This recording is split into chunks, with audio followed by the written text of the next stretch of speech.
Wawa nonse kwina kulikonse kumene mukutionera. Dzina langa ndine Shamina Mustafa.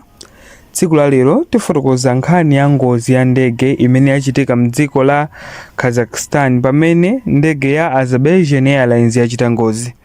Lero pa 25 December mchaka cha 2024 nkhani yachisoni yachitika pamene ndege ya Azerbaijan Airlines ya mtundu wa Embraer 190 yagwa mdziko la Kazakhstan pafupi ndi mzinda wa Aktau.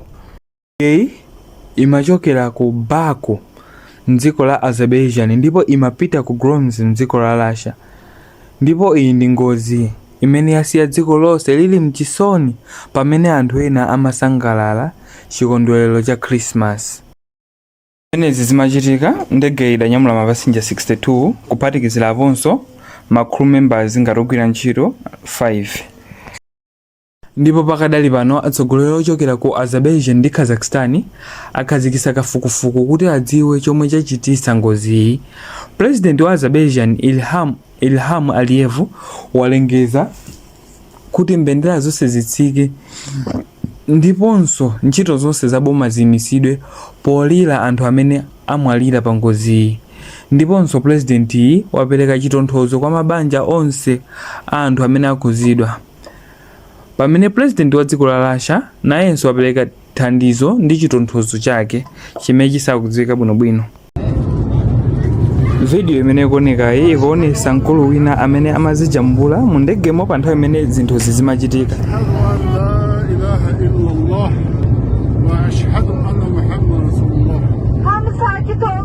Allahu Ekber, Allahu Ekber. Qabağa 20 nəfər gəlsin. Allahu Ekber, Allahu Ekber. La ilahe illallah.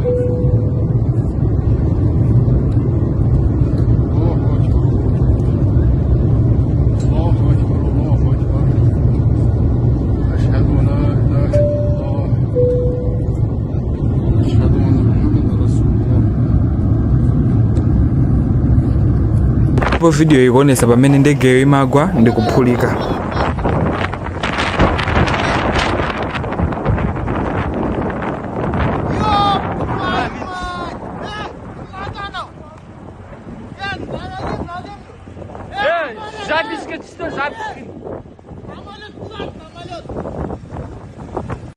Pomwe mwayi ndi chisomo cha Mulungu mkulu amene amazijambula mu ndege uja adatuluka mwa moyo nkuzijambulanso kutumizira abale ake kuti adakali moyo ndipo asadandaule.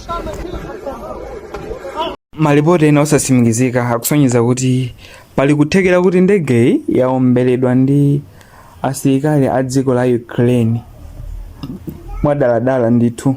Nde timva kutsogolo kuti zakuzani pakadali pano sizikuziwika bwinobwino sitingafotokoze bwinobwino chifukwa chokuti kafukufuku wangoyamba kumene monga mmene tanenera muja.